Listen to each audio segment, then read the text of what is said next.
The bourbon bottle slipped from my hand and shattered on the kitchen tile. I'd flown 12 hours to surprise her at the beach house. Girls' weekend, she'd said. Just her and 2 friends. I'd wanted to see her face when I walked in. I'd closed a major deal, secured a partnership that would set us up for life. I wanted to celebrate with the woman I'd promised forever to. Instead, I heard my wife calculating my death. If he vanished, the insurance would clear my debts, she'd said to her friend. 2 million. Plus his brother's always been interested. Finally could date someone who actually excites me. Her friend had laughed like it was a joke. It wasn't. My name is Vincent. I'm 39. And in that moment, I understood something with absolute clarity. My wife wasn't joking. She was planning. I left the bourbon where it fell and walked back out to my rental car. My hands were steady as I drove to the airport.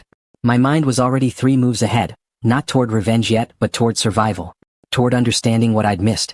Toward building a case that wouldn't require me to explain why I'd overheard my wife's murder fantasies. By 4 a.m., I was on a flight to Costa Rica. By noon, I'd disappeared. And somewhere in that beach house, my wife was probably still sleeping, unaware that I'd heard every word. Unaware that I'd stopped being her husband and become something far more dangerous. A ghost with a plan. I rented a small villa in San Jose under a fake name and started documenting everything. From Costa Rica, I hired a private investigator to monitor my wife's communications. The insurance policy she'd mentioned, I needed copies. The brother she'd referenced, I needed to understand how deep that connection ran. Every conversation, every transaction, every movement that suggested premeditation. The investigator sent me the first report within 72 hours. My wife had increased my life insurance 6 months ago. Doubled the payout. Listed herself as sole beneficiary. She'd done it quietly without telling me, burying the paperwork in a filing cabinet I rarely checked. 6 months meant this wasn't impulsive. This was calculated. I also received recordings of phone conversations between my wife and her friend. They were discussing methods. Poison. An accident. Something that wouldn't look suspicious. They were laughing while they planned it. My wife had been researching life insurance claims online. She'd looked up how long investigations typically took. She'd even checked my brother's social media to see if he was single. She was building a future on my corpse.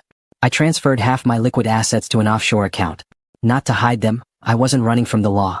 But to protect them from a woman who'd already decided to murder me for money. Then I called my brother. Don't contact me for a while, I told him. And don't be alone with my wife. What? Why? Just trust me. I'll explain everything soon. I hung up before he could ask more questions. By day 5 in Costa Rica, I had everything I needed to bury her. Now I just had to decide how. I sent the first anonymous tip to the police on day 8. A concerned citizen reporting suspicious conversations overheard at a beach house. A woman discussing harming her husband. Insurance fraud. Premeditated planning. All of it documented, all of it deniable, because technically I was just passing along information I'd happened to hear before disappearing. The investigation began quietly. My wife didn't know yet. She was still at home, probably wondering where I was, probably panicking that her plan had been disrupted. She'd likely called the police herself by now, reported me missing. Played the worried spouse perfectly. I watched from Costa Rica as her world started to collapse. The police arrived at our house with questions. They'd received reports about concerning conversations. They wanted to speak with her about life insurance policies. They wanted to see her phone records. They wanted to understand the timeline. She denied everything, of course. Called it a misunderstanding. Said she'd been joking. Said her friend had been exaggerating. Said I was paranoid and controlling, the classic deflection of someone caught in their own trap. But the police don't need proof to investigate. They just need reasonable suspicion. And I'd given them that in spades. My brother called me 3 times. I didn't answer. By the 4th call, he'd figured out I was alive and deliberately unreachable. He left a voicemail. Your wife is freaking out. The police think she tried to kill you. What the hell is happening? Everything I thought. Everything is finally happening.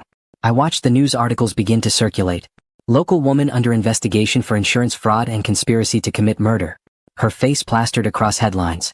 Her career imploding in real time. She'd wanted to disappear me. Instead, I'd made her disappear. Her sister called on day 14. I almost didn't answer. But something made me pick up the phone and listen to her sob story about how their family was falling apart. How my wife was having a breakdown. How the police had found nothing concrete but the suspicion had destroyed everything anyway. Where are you? Her sister demanded. Why won't you come home and fix this? Fix what? I asked calmly. Your sister's murder plot? Silence. She was planning to kill me, I continued. She told her friend about the insurance money. About dating my brother. She'd already increased my policy and started researching methods. That's not a misunderstanding. That's premeditated homicide. Her sister started crying harder.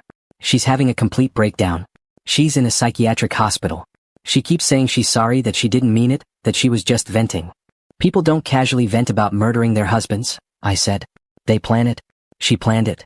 I hung up. But something shifted in me when I heard her sister's voice. Not sympathy, I wasn't capable of that anymore. But recognition that I'd set something in motion that I couldn't stop. My wife was in a psychiatric hospital. Her career was destroyed. Her family was fractured. And I was sitting in a villa in Costa Rica watching it all collapse from a distance. The police eventually closed the investigation. Insufficient evidence. My wife's lawyer had been effective. She'd reframed everything as emotional distress, as a cry for help disguised as dark humor. She'd hired experts to testify about her mental state. She wasn't going to prison. But she was going to live the rest of her life knowing that I'd hurt her. That I'd known. That I'd chosen to destroy her rather than confront her. And that knowledge was its own kind of prison. I returned to the United States on day 21. Not to reconcile. Not to face my wife. But to reclaim my life from the wreckage I'd created. The house was mine. The accounts were mine. The future was mine. She was living in her parents' basement, medicated and broken. My brother came to see me the day after I returned. He looked at me with eyes full of questions and confusion. She was going to kill you, he said. It wasn't a question. Yes. And you just left? Instead of calling the police directly? I wanted her to suffer the way she'd planned for me to suffer, I said quietly. I wanted her to understand what it felt like to have your life taken away. He stared at me for a long moment. You're not the person I thought you were. No, I agreed. I'm not.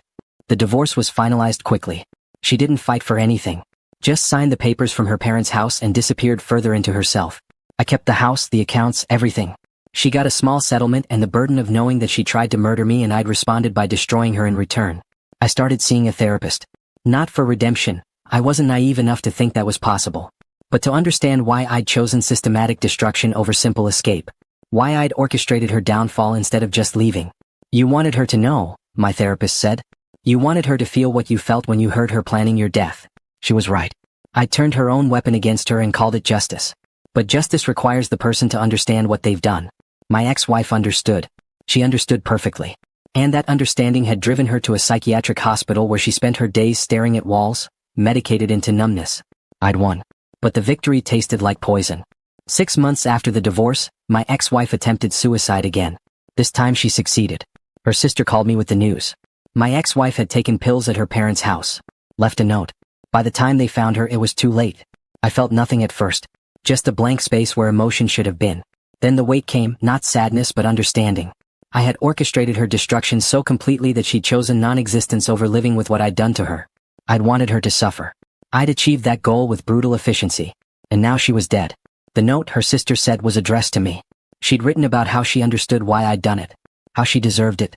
How she couldn't live knowing that the man she'd planned to murder had instead murdered her slowly, systematically, without ever laying a hand on her. I read those words and something broke inside me that I wasn't sure could be repaired. At her funeral, I stood in the back and watched her family grieve. Her parents looked destroyed, not just by her death, but by the knowledge of what she tried to do. Her brother avoided my eyes. Everyone understood that I'd set this in motion. That I'd calculated her destruction and executed it perfectly. My therapist asked me what I was feeling. Like I'd become the thing I was trying to escape, I said. Like I murdered her. Just slowly. Without a weapon. She didn't argue with me. I understood then that revenge doesn't end when your enemy falls. It continues, echoing through time, destroying not just the person you intended but everyone connected to them. It poisons the perpetrator most of all, leaves them hollow, capable of witnessing suffering and calling it justice. I'd wanted my wife to understand the magnitude of her betrayal. Instead, I'd become a murderer.